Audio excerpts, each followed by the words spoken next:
like I said, I had the slate mine since like 900 or something like that. Like I originally sent people up there, and it was a promising slate mine or something like that, mostly for as a building material. And so I built some stuff up there, and I mean I got some stuff. So started mining. Like originally, the hill went straight across. They estimate it was 500 million metric tons that has been removed from there, or at least like 250 million metric tons or something like that, or 1 million, at least 150 million metric tons of slate basically has been removed. So it's a really big, it's a massive slate thing, and a lot of buildings were built with it. Anyway, and I was like the worldwide leader in slate, basically. Lots of money, lots of buildings. So, and I used it a lot. I mean, slate really isn't that strong or that good of a material. It's pretty good. Mostly, I think it's heat resistant or something like that. That it has some qualities about it that are useful for certain things. Maybe even steam stuff. I forget what the deal is.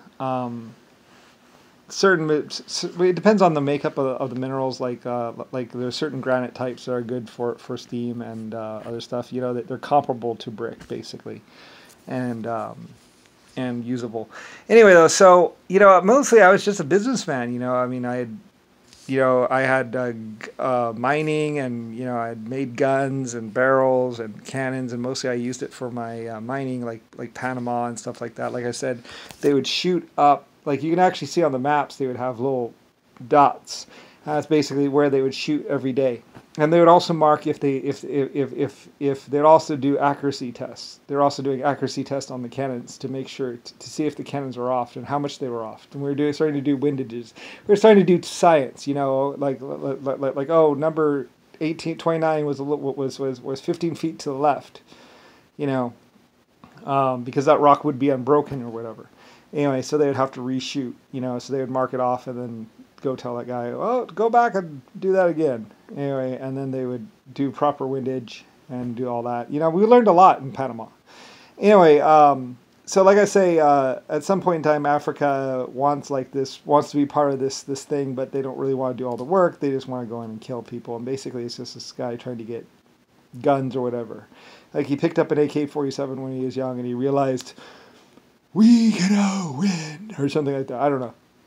I'm not exactly sure. Like I say, I don't really know psychopaths. I just knew of them. So basically, he starts shooting up people. Like I say, he goes and kills my British prime minister of the town. I have a gold mine or a mine, or I'm doing something deep down there in Africa. I think we were mining tantalum or something like that, and or titanium or something. And he was building the town. And we were encouraging stuff, and we were building it up. And then at some point in time, the black people are like, freedom! I just start, and mostly it means rape them, which means basically just rape all the white bitches. So they just go around killing. They kill all the white men, and then rape all the blonde women, and then they try and say that it was the Germans that actually had raped their women, and it wasn't. It was actually the male Aborigines that were raping the white Germans and English women, and after they had killed the white men over in Africa, and they do this over a year or 2 or 5 years, something. And they basically tie them up, put them in a cave, and pretty much rape them constantly, like mama. And they basically do this for 5 or 15 years or so before we figured it out, and we start looking for them. And then we go after them, and then we eventually shoot them. And they're like, British oppression! We oppressed your little man downstairs? I'm sorry. So anyway, and that's where my tanks come in and everything else like that, because we go in there to the mines, and we use the dogs to go find them because they smell. And because they're just basically down there raping women pretty much 24/7 and practically starving. And so the dogs are like, and find them right away. And any children that they do have, that they give 5-year-old kids guns or 8-year-old kids guns and say, go to the town and get a car. So you have all these little black kids driving around these cars, you know, and it's like, shoot the white man and then take the car.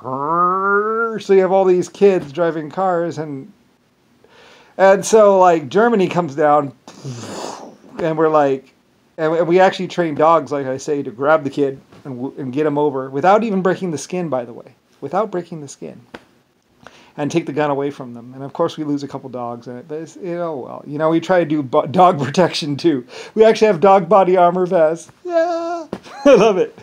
Yeah, yes, we do. We have dog protection. So there's a German dog protection, which is basically like a bulletproof armor thing, so the dogs can approach the kids. Because sometimes the kids will go. Because the dog's like, ah, ah, ah, going after them, and this little kid's like, ah. Yeah, I did lose like 36 dogs out of it, but for the most part, we get the kids, we pull them away, we take them to some place, an orphanage, and maybe we should just kill them. I don't know, because the guy was like, you should just kill them, but I'm like, they're children. They really didn't know that their daddy was a psychopath. So anyway, we raise them up and educate them and all this other kind of stuff. And anyway, where was I going with this? So we're not really warrior-like. We just have a society, and I'm having problems with this one group that is Africa and some other lower-class groups. And they're basically, because they're just like, kill them all, kill the white man and take his shit. And so it's a problem anyway, and eventually they make a big run at us, and we fight them back because we have modern-day weaponry and Gatlings, and it's really mostly just like just, and they're dead. They're all dead. It's almost an injustice because, but I mean, if you let them get near you, they take their knives and they're like, I mean, they're not playing around. If they get that, if those black Aborigines got to us or got to my people, it was knife to the chest or knife in the throat or whatever. So, it was just a psychotic guy, and so anyway, there's not much. We try and wound them, we try and do this, we try and do that, and eventually we do get some of them, to be readjusted or whatever into society. But I don't really know. I mean, it's basically barbarism and basically just psychoticness. And anyway, and they're saying, oh, oppression this, oh, oppression that. And realistically, they're just, they see the possibility, but it's not really a possibility because later on, we're like, well, maybe if they have nice things, they'll stop. So we leave a couple towns, we evacuate, and they just go in there, eat all the food, have sex a lot, and basically 5 years later it's run down and falling apart and they're starving, and then they just move on like a pack of wolves to the next town. So there was no real helping them, and they actually moved back to the bush again. And it's like, yep, they're never going to have a society, are they? Nope, probably not. They like the dirt, they live in the dirt, and they're going to stay with the dirt. Just build a wall around Zimbabwe and call it good. And for a while there, I do have a wall around Zimbabwe. And the other thing, it's like, all right, that is the uncivilized zone over there, and this is the civilized zone. And we have guns. So anyway, so this rocks on for about 5,000 years or a couple hundred years, and then they slowly meander into our things like oh, we'll fool the white man. And then they grab the guns and try and shoot us again. And we kill them again. So it ends up being like this epic thing between me and black people. It's like, I don't hate them, they hate me. Or they just want to kill me and my people. All white people. And it's like they're Caucasians. Lusifer White Star Alliance is a company. And yeah, well, you were killing everyone, so we figured you were just going to get to us eventually. So anyway, and I had towns in the French and the Dutch. Like, those were my cities as well. I had a couple companies there, and those were my people too. And I always take care of my people. So anyway, so that's what happened.